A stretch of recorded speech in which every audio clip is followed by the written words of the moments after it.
Bismillahirrahmanirrahim. Assalamualaikum warahmatullahi wabarakatuh. Nama saya Henda Suhenda, mengajar di SMA 1 Majalengka, mengampu mata pelajaran sejarah Indonesia. Pada hari ini, mari kita siswa dan siswi mohon perhatiannya, lihat gambar di sini, terutama gambaran yang pada saat masa dulu. Nah, itu judul kita ambil sekarang, itu asal-usul manusia purba di Indonesia. Lihat sekarang tema yang akan disampaikan pertama pada hari ini, itu pertama teori tentang proses munculnya kehidupan awal manusia dan masyarakat di Kepulauan Indonesia, periodisasi perkembangan budaya masyarakat awal Indonesia, penemuan manusia purba dan hasil budayanya, perkembangan kehidupan dari hasil berburu ke masyarakat pertanian. Nah, ini sebagai peta konsep untuk nanti bahan pembelajaran. Seterusnya, kehidupan awal manusia, kemudian asal-usul dan persebaran nenek moyang bangsa Indonesia, lalu kehidupan awal masyarakat Indonesia, kemudian bawahnya perkembangan budaya, penemuan manusia purba, perkembangan mata pencaharian, perkembangan teknologi dan sistem percayaan awal. Kemudian ke bawahnya selanjutnya itu zaman batu, zaman logam. Kemudian ke bawahnya lagi nanti setelah ada perkembangan mata pencaharian itu ada masyarakat berburu dan berpindah-pindah. Kemudian perkembangan teknologi dan sistem kepercayaan awal itu ada masyarakat bercocok tanam dan berternak. Selanjutnya, ini pertama kita sampaikan yaitu teori tentang proses munculnya kehidupan awal manusia dan masyarakat di Kepulauan Indonesia. Pertama, sejarah perkembangan bumi atau lapisan menurut awal. Pertama, Archaikum. Kedua, Paleozoikum. Ketiga, Mesozoikum. Ketiga, Neozoikum atau Kainozoikum. Era tersier, zaman tersier juga atau era kuarter atau zaman kuarter, itu juga sampai munculnya Homo sapiens. Nah, kemudian ke bawahnya era kuarter ada kala Pleistocene atau zaman glasial. Kemudian di bawahnya lagi ada kala Holocene. Selanjutnya ini adalah peta penyebaran atau zaman glasial pada saat bumi pencairan melalui kepulauan-kepulauan yang ada di Indonesia maupun yang ada di luar Indonesia. Itu di sini disebut dengan Indonesia bagian barat pada zaman glasial. Itu ini lihat sebagai tempat penyebarannya. Di sana ada daratan Sunda, kemudian lanjutnya ada bagaimana dilakukan uji penguasaan materi dan aktivitas halaman berikutnya. Nah, seterusnya yang kedua yaitu periodisasi perkembangan budaya masyarakat awal Indonesia, zaman prasejarah. Zaman prasejarah itu pertama zaman batu, kedua zaman logam, yang selanjutnya zaman batu dibagi beberapa bagian. Zaman batu tua, zaman batu madya atau batu muda, zaman batu muda, kemudian zaman batu besar. Kemudian zaman logam dibagi 3 bagian, zaman tembaga, zaman perunggu, dan zaman besi. Kemudian selanjutnya ke atas kita lihat zaman batu tua ada kapak, itu kapak perimbas, penetak, pahat bergenggam, alat serpih dan pacitan dan gandong. Kemudian zaman batu madya peradaban Abruzos ya.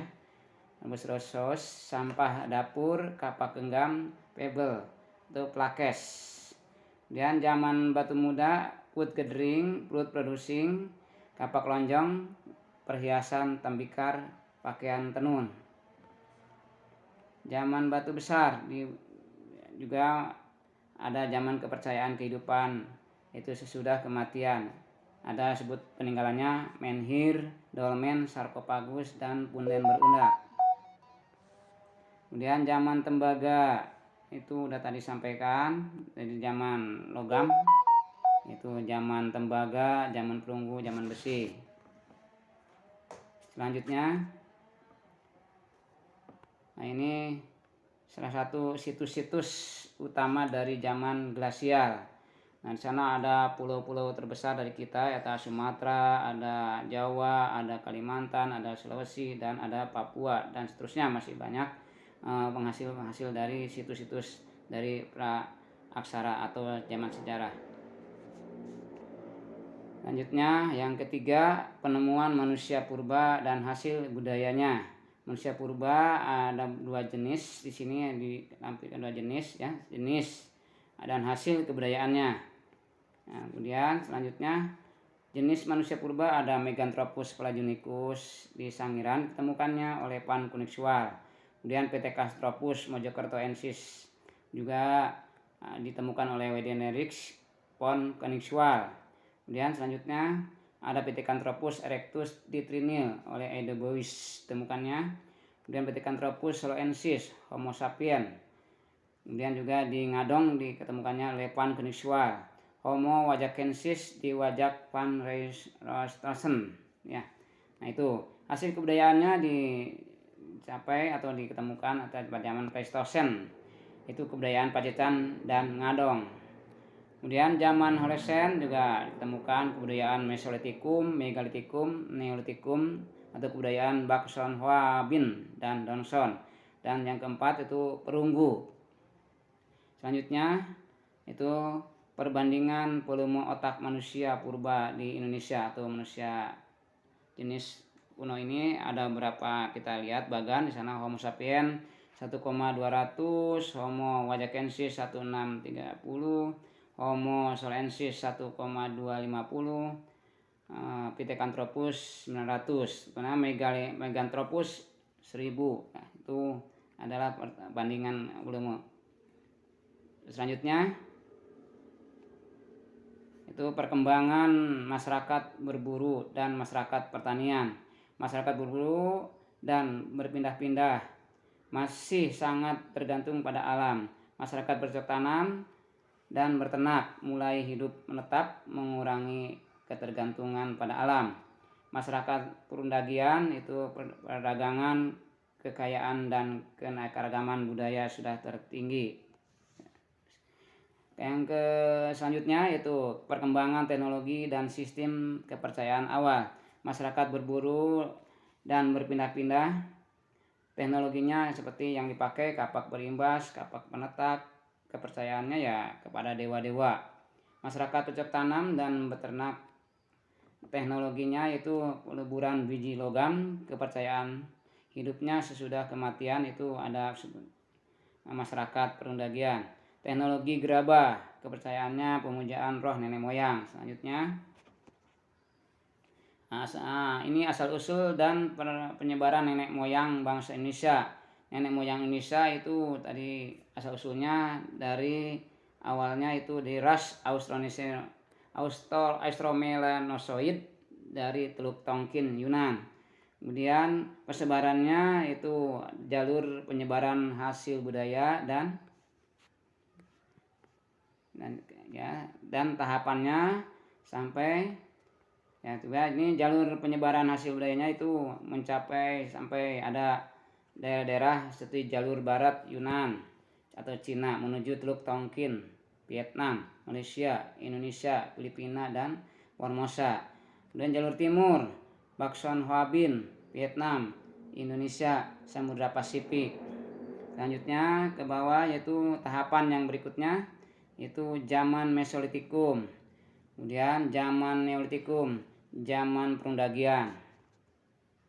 Nah, ini kelihatannya peta penyebaran kapak persegi dan kapak lonjong atau kebudayaan Neolitikum ke Indonesia. Ini ada peta berapa perlu ketahui, di sana ada kotak ada kotak, sana kapak persegi, ada silang, kapak bahu, ada bentuk seperti kotak hitam itu kapak lonjong, dan anak panah jalan penyebaran kapak persegi, dan satu anak panah terputus jalan penyebaran kapak lonjong.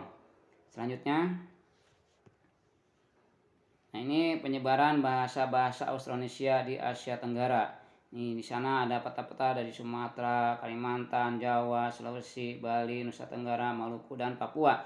Itu nanti itulah penyebaran bahasa yang dipergunakan terutama di pulau-pulau kita sekarang. Nah, ini sebagai tugas, silahkan nanti di rumah dikerjakan, dan apakah bisa tidak nanti bahwa dari mana kita berasal, bagaimana teori Darwin, apakah ada kaitannya dengan Al-Quran.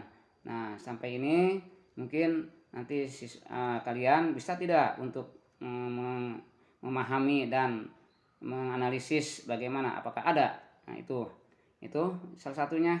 Silahkan nanti di rumah dibuka untuk tugasnya ya, untuk salah satunya. Mungkin sekian, kurang lebihnya nanti disambung lagi ke depan. Nanti kalau ada pertanyaan boleh ditanyakan. Terima kasih. Kita akhiri. Assalamualaikum warahmatullahi wabarakatuh.